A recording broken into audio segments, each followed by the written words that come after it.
Hello, everyone. Welcome to another segment of intellectual brainstorming and academic excellence. My name, once again, is David Oni, and my YouTube channel and Facebook page is David Oni Quiz. I want to use this medium to say a very big thank you to our returning viewers. And for those that have actually not subscribed to our channel, we want to use this medium to appeal to you to subscribe to that channel on YouTube, which is David Oni Wiz. Or you can subscribe to our page on Facebook, which is also David Oni Wiz. Or you can actually subscribe to both of them at the same time. We will really appreciate your good gesture in this regard. Now, today we're going to go into something different, something dynamic, something extraordinary, something you've always loved. Because every time we always endeavor to give you qualitative lectures as it refers or regards to those in the secondary school and also those in the what in the higher institutions. And so far so good. Like I said last time, we're going through the series of what of leadership. So today we're going to look at what we call theories of leadership. Now, last time we discussed Douglas McGregor theory X and Y. So we're going to take a leap from that, that last discussion on what we had as regard to leadership. So today we're going to look at what we call theories of leadership, and these theories of leadership is going to take us through the knowledge of leadership as we progress through three distinctive what phases. We're going to look at what we call the trait theories, and we're also going to look at what we call the behavioral or style theories, and the third one is what we call the situational theories. The situational theory. Now, let's start with the first one, which is what we call the trait theory. Now, the trait theory actually represents the earlier attempt to understand the factors involved in the emergence of what we call leadership. They were actually based on what we call attempt to identify the traits that makes for what we call effective leadership. Now, what do we actually understand by a trait? A trait actually is a distinctive physical or psychological characteristics that account for a what for a person's behavior. So when you're talking about an individual behavior, you are referring to what? To a trait. Now, starting with the great man's theory, there's actually a theory that was actually called the great man's theory. And that great man's theory, states that leaders are actually, born and not made. So the great man's theory states that leadership are actually born and not what? And not made. However, researches were conducted to identify what we call the physical, mental, and personality trait of what of various leaders. Now, when you talk about leaders, we're going to use Alexander the Great, the Hannibals, and Napoleon Bonaparte as what as an illustration. Leaders such as Alexander the Great, if you remember, Alexander the Great actually conquered the world to the extent that there was nothing left for him to conquer. And it got to a point that Alexander the Great was actually crying because he felt that he has conquered the world and there was nowhere to be conquered again. Then when you talk about the man called Napoleon Bonaparte, in fact, if you have actually studied history and you have not studied the history of the man called Napoleon Bonaparte, they have not studied the history at all. Because Napoleon Bonaparte was able to conquer a vast land in Europe and other parts of the world. But unfortunately for him, his downfall began when he invaded Russia. Eventually, his downfall began, like I said earlier, when he actually invaded Russia. Now, when you talk about Napoleon Bonaparte, when you talk about Alexander the Great, These are what are actually great personalities. Leaders such as Alexander the Great, the Hannibal and Napoleon were actually believed to be natural leaders, endowed with with inherited qualities.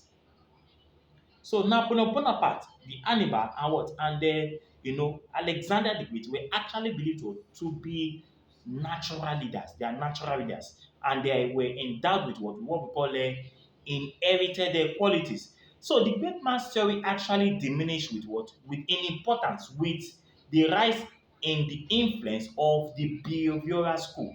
The behavioral school of what? Of psychology, which contended that leaders can be learned, can be learned, can be learned. I told you that the great man's theory believed that leadership were actually made. They were actually born and not made.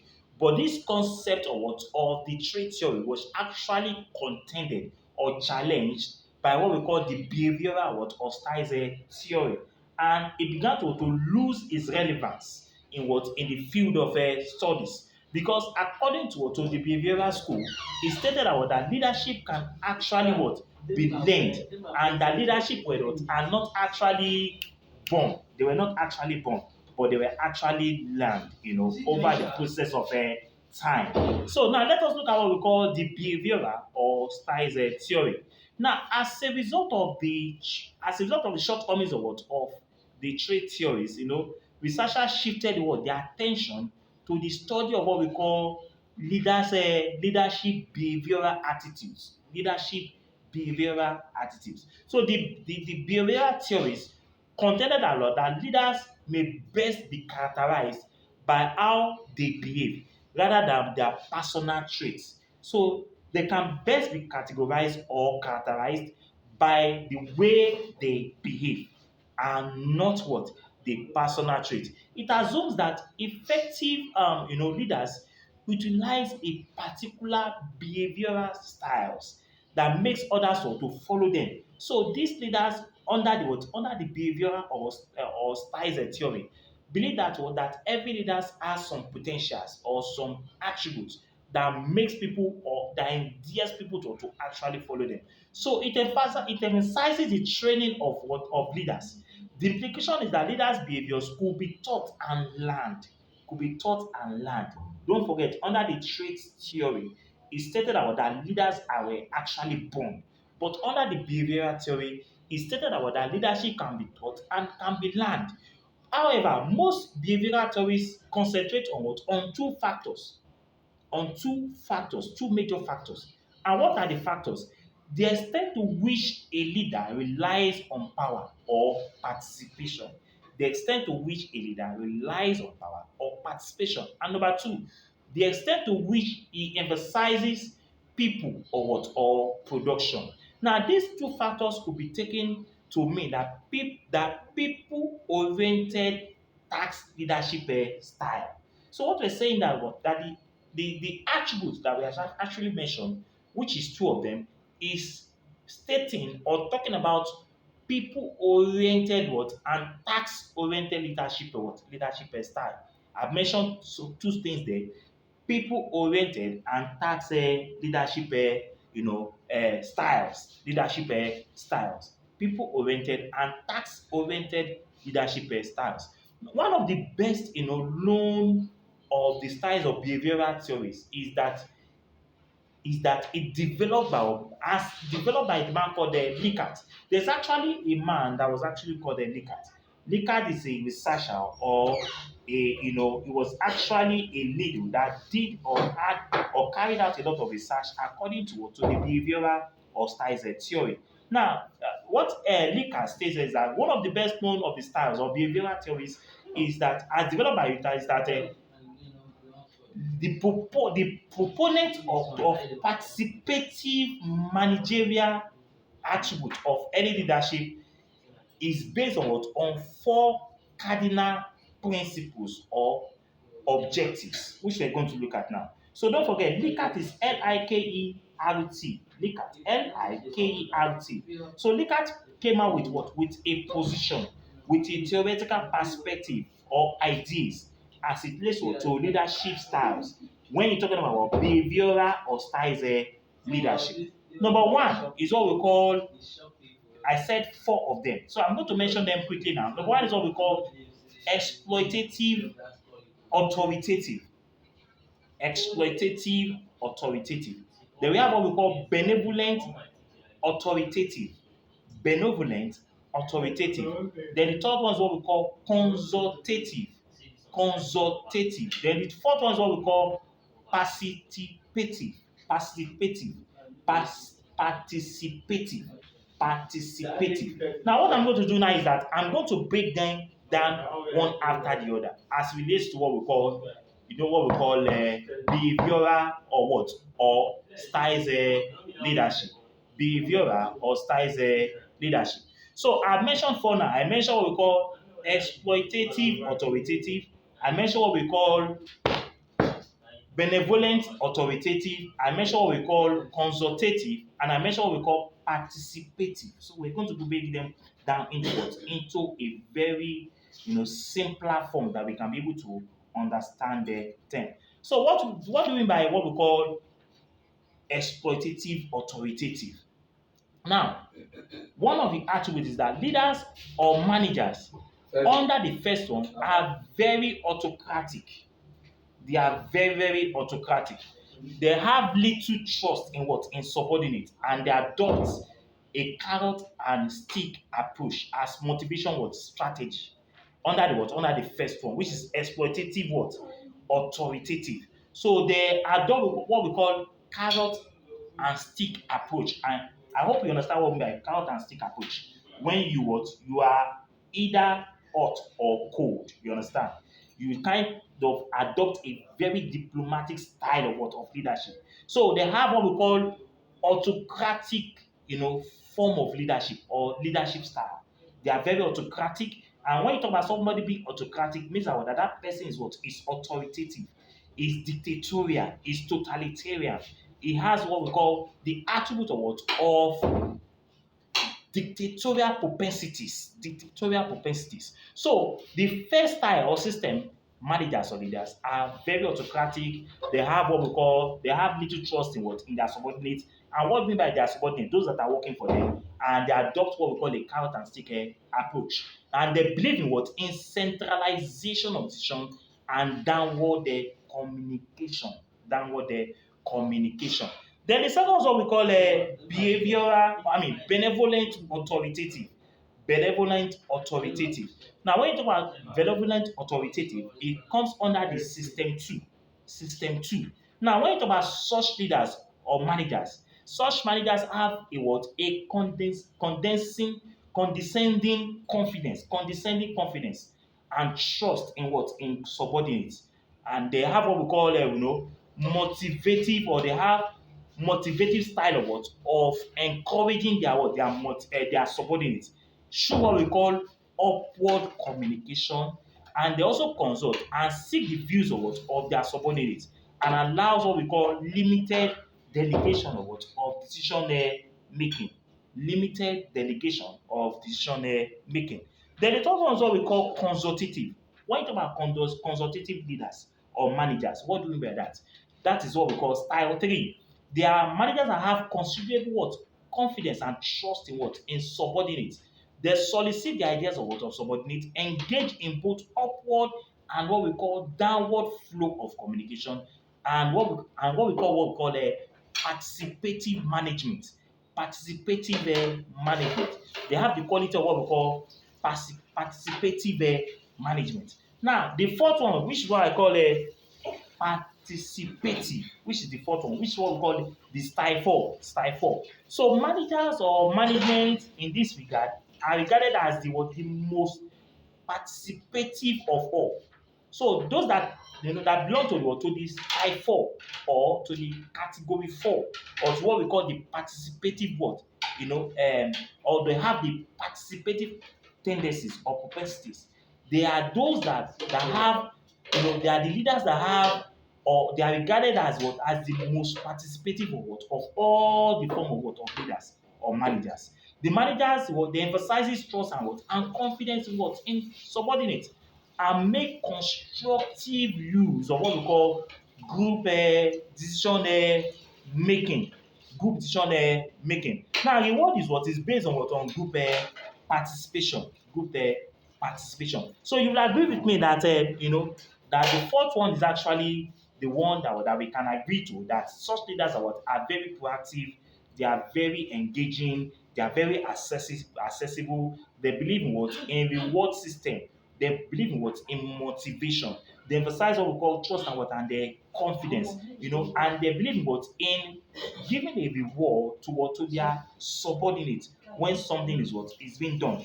Don't forget that under the first one, we see that such leaders or they approach they adopt what we call the carrot and stick approach. But the fourth category, which is the participative, does not adopt a carrot approach, a carrot and stick policy or style of leadership. But such leaders are very engaging, they are very accessible, they are very proactive, they have emotional intelligence, and they are very accessible, and they are very proactive, and they can be able to solve problems as it comes. And they also adopt the policy of what we call a reward system. So reward is what is based on what we call group participation. Managers that use system 4, approach, they tend to be very effective. They tend to be very effective, and they are very efficient leaders. When you talk about what leadership qualities under the behavioral or style leadership. Don't forget, we are talking about the theories of leadership. We have mentioned what we call the traits leadership, which is the first one. The second is what we call the behavioral or style leadership. And the fourth one, the third one, which is the situational leadership. I might not be able to take that today because of our time. And we're still going to look at that as we progress in our lecture. So we're not going to be able to take that one. But so far, so good. We have been able to see that there are three categories of theories of leadership. We have the trait leadership, we have the behavioral or style leadership, and we also have the situational leadership. But before we go into that situational leadership, I'm going to talk about something which is very, very important, which is what we call the agrees immaturity and maturity continuum. Is actually what a theory on its own. It's called the Agrics immaturity and maturity continuum. In every situation, you are going to see the classes of workers or employees or subordinate that we tend to have in an organization, and how a leader can be able to measure, to actually make use of them effectively in every organization. In every organization. So in that topic, you are going to enjoy that topic very well because it's a theory on its own. It's a theory on its own under the theories of what of a leadership. Under the theory of a leadership, you will agree with me that this topic has been very interesting, very educative, very informative. It has been able to impart knowledge to our numerous students out there. Most especially those that are in the field of public administration, public administration. Because my series now, which I'm taking now so far so good, is on public administration. Because it will not be right for me to just be lecturing on dialectical materialism, the spirit, the evolution, the behavioral attitudes, constitutional development, the concept of Nigerian legal system and the rest of them, and political economy, what we call the center periphery theory, dialectical materialism, the spirit itself, what we call dialectics, the grave diggers, which is under Karl Marx, and the host of all this lecture, which I've been able to drop so far, it will not be fair enough when we look at all these topics without looking at what we call public administration. Then we're going to look at one dynamic course again, which is called ethics. We are going to know what we call etunesia. When you talk about etunesia under ethics, etunesia, that topic is called etunesia. And what is etunesia? When you talk about etunesia, there are some people, because of the fact that they are actually sick, they may compel or tell their doctors to actually kill them or give them medication that will actually kill them. And there's actually a discussion or argument in that regard, that do people have the right to allow a patient to actually kill himself, or the doctor should inject them and they should also die just like that. You understand? So that process or that topic is what we call euthanasia. Euthanasia. Then we're going to look at what we call mercantilism. Mercantilism. Mercantilism. The concept of mercantilism, the era of what? Of the gold age, the era of the British Empire. You understand? And the era of what? Of the rivalry that actually existed among these superpowers. Then we're going to look at what we call mono and what we call polarism. We're going to look at what we call multipolarism. We're going to look at what we call bipolar. Bipolar. What do you mean by bipolar? When you hear the word bipolar, what does it mean? When somebody says the system is what? It's actually bipolar. Now, when you say the system is bipolar, it means what? It has two distinctive powerful elements or powerful states. That is the bipolar. Then when you talk about multipolar system, we're talking about the existence of what? Of different dynamics or entities that constitute what we call power in international relations. Because that topic is what? It has to do with what we call international relations. So we're going to look at what we call bipolar system, multipolar system, mercantilism. We're going to look at what we call superpowers, the evolution of the United Nations organizations. We're going to look at what we call the League of Nations. These topics are there and they are all here. So you can imagine when we drop all these topics, what we call the Westphalia Treaty of the Westphalia Treaty that has to do with the evolution of Europe. Because what we call Europe today also underwent what we call partitioning, balkanization. Europe also experienced what we call balkanization or partitioning. So that topic has to it came under it's going to come under what we call the Westphalia Treaty. How Europe was actually divided. Westphalia Treaty. And if you watch most of my subsequent videos before that I've actually lectured, I talk about what the polarization, the balkanization, of the entities that was called Africa as a result of the 1884 Berlin Conference and the Brussels Conference of 1899, you know, at that time. And this actually led to what we call the evolution and the balkanization of the various entities that represent what we call Africa today, even to the present period. So all these topics are going to come up in our lectures. And I can bet you, by the time you know all these things, you can never be a novice in the system again. And I can bet you, if you're actually in that institution, I can bet you can have a first class in your degree. Even your master is going to help you. Even your PhD is going to help you.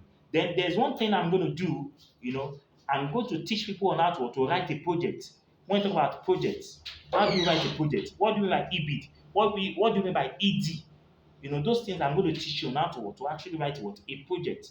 When you are writing your project in your school, how do you go about it? Because in most cases, most students don't write their project, they give it to people to write to them for them. But that is not the ideal thing. You should be able to defend the project and you should be able to write your project by yourself. All these things we're going to look at in these lectures. So if you're actually not subscribed to our channel, I think you are missing something. So go to that YouTube channel and just click on that notification button and click on the subscription button. Follow me on the YouTube, David Onewis. And you can also do justice by please following me on the Facebook, which is also David Onewis. I can bet you these lectures have actually helped a lot of our students, and I've been gaining a lot of positive feedback from most of these students out there. You can be part of that success story by subscribing to us, clicking on our notification button. So anytime I come up with a video, you are going to be one of the first viewers that will have access to watch my videos to the very, very end. Thank you so much for your support, for your positive feedbacks. We really appreciate you. And for the returning viewers, I say a very big thank you to you. Thank you so much. Together we can make this country a great country. We can make this country to be able to achieve its dreams and aspirations. And it cannot be done only by me, by your own support as well. So thank you so much for coming up. I really appreciate you. I love you all. Thank you so much. We will meet next time. Goodbye. Thank you.